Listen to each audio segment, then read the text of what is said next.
अस्सलाम वालेकुम। आप चैप्टर नंबर 35 से स्टार्ट करते हैं। इसमें आपने इम्यूनिटी की डेफिनेशन बतानी है। ये लास्ट ईयर वाइवा का क्वेश्चन था। इसके बाद इम्यूनिटी की टाइप्स होती हैं दो, इनेट इम्यूनिटी और एक्वायर्ड इम्यूनिटी। इसी तरह होता है कि define immunity and describe its types. तो दो आपने इनेट इम्यूनिटी और एक्वायर्ड इम्यूनिटी के नाम बता देने।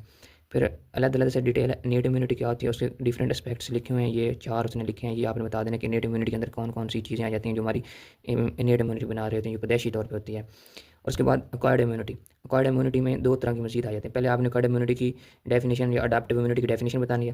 फिर उसके बाद आपने इसकी ना दो आगे टाइप्स बतानी है, जो एक ह्यूमोरल टाइप होती है और एक सेल मेडिएटेड होती है। ठीक हो गया। उसके बाद ये स्टार्ट कैसे होती हैं, ये दोनों जो एक्वायर्ड इम्यूनिटी हमारी इनिशिएटेड होती है एंटीजन से। ठीक है, इसमें दो आ जाती हैं, सेल मेडिएटेड और ह्यूमोरल टाइप आ जाती है। सेल मेडिएट जो होती है वो टी लिम्फोसाइट से होती है और ह्यूमोरल जो होती है वो बी लिम्फोसाइट से होती है। ये आपने इस तरह की डिटेल बता देनी होती। देन नेक्स्ट पेज है। नेक्स्ट पेज पे डिटेल लिखोगे एपिटॉप क्या होता है। एपिटॉप की आपको डेफिनेशन आनी चाहिए, ये होता क्या है, इसकी ये पॉलीसेकेराइड प्रोटीन, इसके बारे में बताना है आपने। फिर उसके बाद डिटेल स्टार्ट होती है इस फिगर के रिलेटेड। इस फिगर के रिलेटेड डिटेल ये है कि जो हमारे एक्वायर्ड इम्यूनिटी जो हमने आगे मतलब अडाप्ट किया वो किस से स्टार्ट होती है, वो होते हैं लिम्फोसाइट। लिम्फोसाइट में अब दो सेल्स होते हैं, टी और बी। अब हमने इनकी प्रोडक्शन करवानी है, फिर इनको प्रॉपर मिच्योर करवाना है और फिर इनके क्लोन बना के रखने हैं, और जब एंटीजन आएगा तो एक्टिवेट करना है। ये पिक्चर अगर आपको आती है ना, तो आगे आने वाली जितनी भी थ्योरी है ना वो आप डिटेल से कर लेंगे। देखें ये बोन मैरो है, इसमें हिमेटोपोएटिक स्टेम सेल्स होता है। उसके बाद इससे लिम्फॉइड प्रोजेनिटर सेल्स बन रहे हैं, इधर से कॉमन लिम्फॉइड प्रोजेनिटर सेल बन रहा है। एक से हमारे से बी सेल बन रहा है, एक से आगे टी सेल बन रहा है। ठीक हो गया।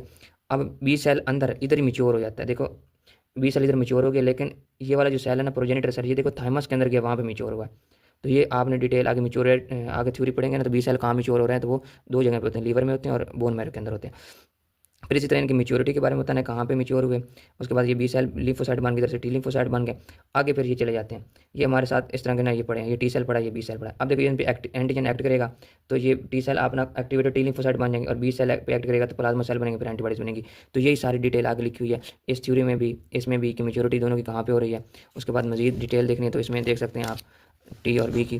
टी लिम्फोसाइट की कहाँ मेच्योरिटी थैमस के अंदर होती है। उसके बाद बोन मैरो और लीवर के अंदर बी लिम्फोसाइट की हो रही होती है। फिर इसके बाद जब वो मेच्योर हो जाते हैं इनके क्लोन बन जाते हैं, रोल ऑफ लिम्फोसाइटिक क्लोन, ये वाला वाइवा में आता है। तो आपने ना दोनों को बता देना, बी लिम्फोसाइटिक और टी लिम्फोसाइटिक जो क्लोन बन के पड़े होते हैं ना, अभी एक्टिवेट नहीं होते, उनका क्या रोल होता है, और जब एक्टिवेट होते हैं तो फिर उनका क्या रोल होता है, ये आपने बताना है। उसके बाद नेक्स्ट पेज ये है। इस पिक्चर को भी आप देख सकते हैं कि बी सेल बना, इसके अंदर ये देखो डिफरेंट क्लोन बन गया, बी1 बी2 बी3। बी1 अपनी स्पेसिफिक एंटीबॉडीज बनाएगा, बी2 अपनी स्पेसिफिक बनाएगा, बी3 स्पेसिफिक बनाएगा।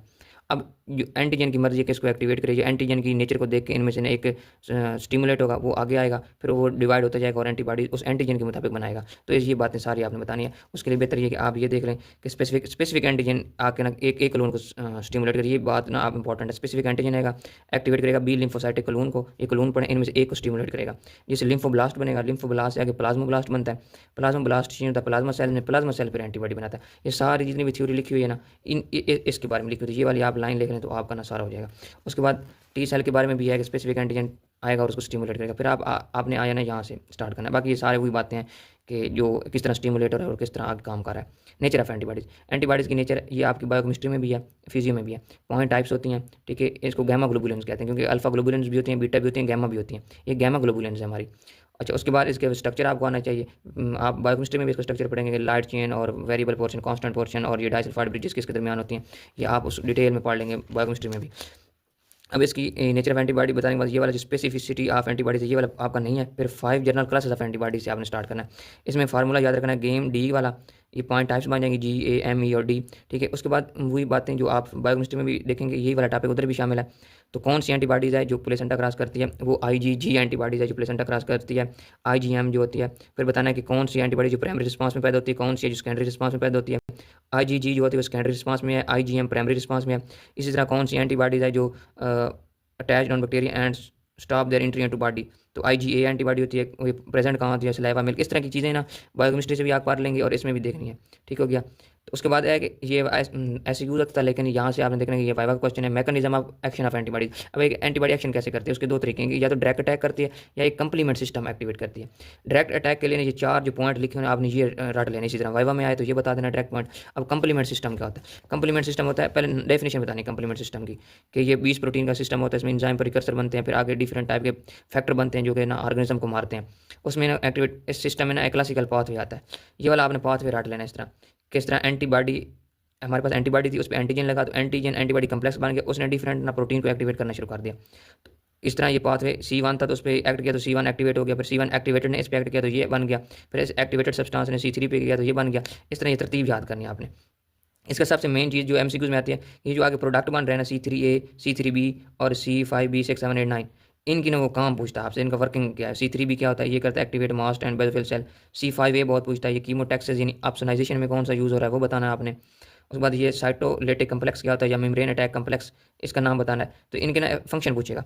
इधर वो सारा क्लासिकल पाथवे में जो ये चीज़ें बन रही हैं ना, या क्लासिकल पाथवे एंटीबॉडी को किस तरह मारता है। एक तो डायरेक्ट अटैक था ना पीछे वाले में, इसमें ना क्लासिकल पाथवे से वो क्या क्या करेगा। तो ये 1 2 3 4 5 6 और आगे 7, तो ये 7 तरीके हैं। उसके बाद जिस तरह वो अटैक करके ना हमारे जो फंडिंग ऑब्जेक्ट हैं, वायरसेस हैं, बैक्टीरिया है, जो कोई टॉक्सिक एजेंट है ना, उनको इन तरीकों से ना हम हलाक कर सकते हैं। ये चीज़ें आपने इसमें देखनी है। उसके बाद आ जाता है, इसमें लिखा होगा टी लिम्फोसाइट के बारे में लिखा होगा कि वो जब एक्टिवेट होते हैं तो मेमोरी किस तरह बनाते हैं, फिर याद किस तरह रखते हैं, क्योंकि ये हमारे होते हैं अलार्म रिएक्शन होते हैं। कोई भी ये थर्ड लाइन ऑफ डिफेंस भी वैसे होती है। तो कोई भी चीज़ आएगी ना तो पहली 2 डिफेंस लाइन से कंट्रोल नहीं हो रही, तो फिर टी लिम्फोसाइट को एक्टिवेट करते हैं। फिर टी लिम्फोसाइट का आगे रोल होता है कि बी सेल को एक्टिवेट करे। तो ये वाली स्टोरी आप वैसे MD में पढ़ चुके हैं। अब आगे इसमें आते हैं कि एंटीजन रिप्रेजेंटिंग सेल के नाम बताओ। ये ना लास्ट दफ़ा वाइवा में बहुत दफ़ा पूछा गया, तो यहाँ पर 3 मेजर टाइप्स लिखे एंटीजन रिप्रेजेंटिंग सेल की, आपने नाम बता देना उसके। फिर इन पे रिसेप्टर वगैरह कौन से होते हैं, MCH1 प्रोटीन कौन सी होती है, MCH2 प्रोटीन, ये वाला MCQs में आते हैं कि MCH2 प्रोटीन किस पे प्रेजेंट होती है, किस एंटीजन के लिए होती है। इस तरह के ये MCQs में पूछा जाता है। उसके बाद आ जाता है different type of T cell and their function. आपने ये वाइवा का क्वेश्चन है, वैसे MCQs में आता था, आप वाइवा में आएगा तो नाम बताने और हर एक का रोल बताना है। तो जो होते हैं ना टी लिम्फोसाइट, वो ये खड़े हैं। इसका ये वाली तस्वीर आपको डिटेल से आनी चाहिए, फिगर कि टी लिम्फोसाइट है, इस पे उसने अपनी MCH1 वो लगा हुआ प्रोटीन लगी, इससे उसने इसको आइडेंटिफाई किया। फिर इसने आगे ये लिम्फोकांज बनाया है।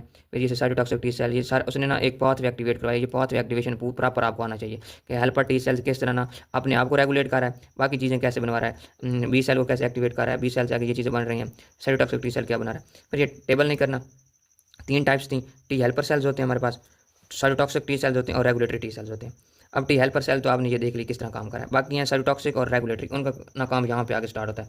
साइटोटॉक्सिक का यहाँ पे लिखा हुआ है और आगे हाँ साइटोटॉक्सिक के ना उसने 3-4 फंक्शन बताए हैं कि 1 2 3 4। साइटोटॉक्सिक वो ना किस तरह वर्क करता है, ये परफोरेंस क्या होती हैं इसके बारे में बताना है, और रेगुलेटरी टी सेल्स का ये आगे उनके 2 फंक्शन लिखे हैं। तो इस तरह आपका ये टी सेल की कंप्लीट डिटेल हो जाएगी। फिर उसके बाद आ जाना आपने, इसमें आपने करना है कि अगर आपको टॉलरेंस रिएक्शन क्या होता है, इसमें अगर जो चीज़ें एंटीबॉडीज़ बना रहे हैं उनको ना चेक किया जाता है अपनी बॉडी के खिलाफ। अगर वो अपनी बॉडी को मतलब अटैक करते हैं उनको ख़त्म कर देता है, अदरवाइज उनको ना रहने दिया जाता है। अगर वो टॉलरेंस मैकेनिज्म में फेलियर आ जाए तो ऑटो इम्यून डिजीज़ हो जाती है। इसमें आपने याद ये करना है कि फाइव में पूछा था ऑटो इम्यून डिजीज़ के नाम बताओ और वो ऑटो इम्यून डिजीज़ किस सिस्टम को इफेक्ट कर रही हैं। तो ये वाले जो नाम लिखे ये आपने रट लेना, ये वाइवा का क्वेश्चन है। उसके बाद बाकी ये जस्ट आपको थ्योरी है, ये आपने रीड करना इतना खास नहीं है, ये भी आपने पैसिव यूनिटी रीड कर लेंगे। फिर एलर्जी और हाइपर सेंसिटिविटी आपके सिलेबस में डिटेल से लिखा हुआ है। आपने एलर्जी बताना है क्या होती है, हाइपर सेंसिटिविटी क्या होती है। फिर टी सेल्स का क्या रोल है, ये वाइवा में पिछली दफ़ा बहुत पूछा गया। डिलेड रिएक्शन एलर्जी क्या होती है, इसमें टी सेल्स का रोल बताओ, तो ये आपने वाइवा में बताना है। फिर एलर्जी एक्टोपिक एलर्जी क्या होती है, ये डिलेड रिएक्शन एलर्जी भी वाइवा में पूछी गई, एक्टोपिक एलर्जी भी पूछी गई, तो इसमें बता देने का एक्टोपिक एलर्जी क्या होती है। देन आगे आए तो इसमें ना हमारे हो जाते हैं एनाफिलैक्सिस क्या होता है।